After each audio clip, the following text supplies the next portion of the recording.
Santi, welcome to London. How long have you been working on the Light Blue File project? A Level File project has been around since ends of 2022. Actually, the music I started making it May 2022 to be exact. It was a little bit uncomfortable because I wasn't making music, and I randomly came back. I had a different AKA called Santierri, and when I was really young, I started. But when I started studying advertising, I stopped making music. But then I came back when I finished the career, not intentionally, like suddenly I needed to get back to something of my interest. And I started making music with my new influence. This was in 2022, as I said. And a lot of electro, techno, tech house, French influence. And I came back with a different sound. So the new name actually came from here, the new sound, the different perspective. I didn't think about the name at first instance. I just was making music, and when I had like a product, more or less, like I started making lots and lots of music. When I had something, I sent to my friends from Prima Records, which are from Buenos Aires. I sent them, look, I came back to making music. I know you have your just newborn label. I have this. Okay. See if you like something of this. And they were like, okay, this is great, a 20-track demo, just a huge demo.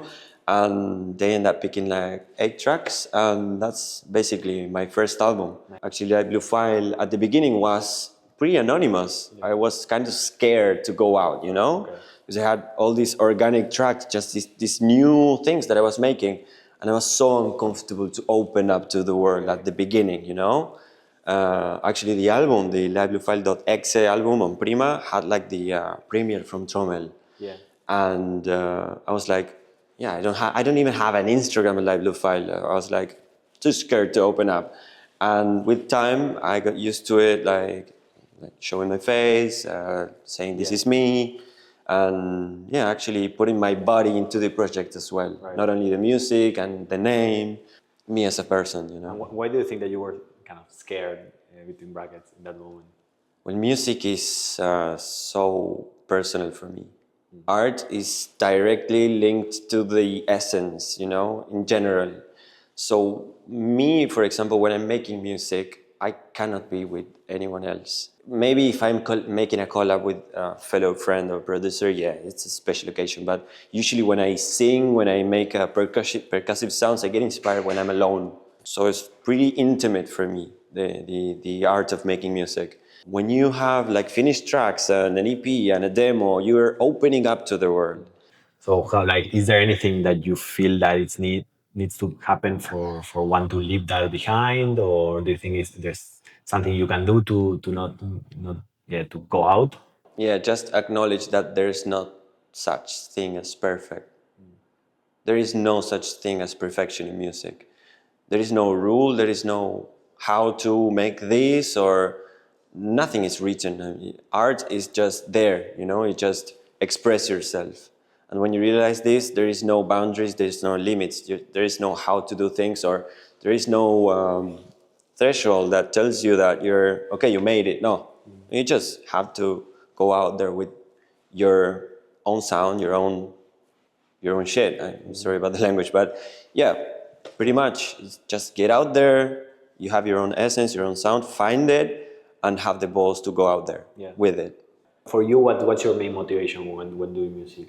I guess just playing, man. Just having fun. Just making sounds in the PC. It's so primal for me. It reminds me of when I was a kid. I was just playing with the software. I like electronic music, going out to parties when I was like 15, 16 years old, and I was just curious, curiosity take me to the Ableton Live and making sounds, making beats. I had a lot of this in my head when I was like eating with my family. I was just hitting things, I had the music in me, and Ableton just lets me express it. How was the experience? So it's not the first time that you are in Europe.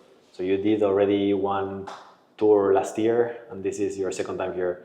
How was that experience of putting this together? Maybe the first time that you did.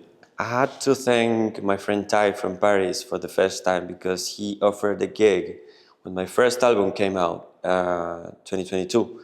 He was just a random guy from Paris, He wrote me through Instagram. He said, man, Like he's a really professional digger. Like he goes into deep. So I was unknown, anonymous. My first album, he found it somehow, maybe because of the Trommel premiere or something, and he wrote me and he said, "Yo, this person from Paris, I really like your sound.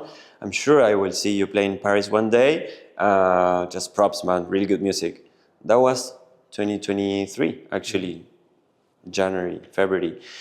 And this person, next year, 2023, when I launched my first my first vinyl in France in a French label, which is Binary Sound, he wrote me again.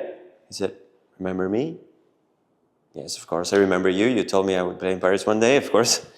Well, now I'm working with District Paris, and we're ready to book you when you come to France, so let me know. Also, we want a vinyl from you, so if you want to send us a demo, Yeah. we're actually waiting for that vinyl now, this year.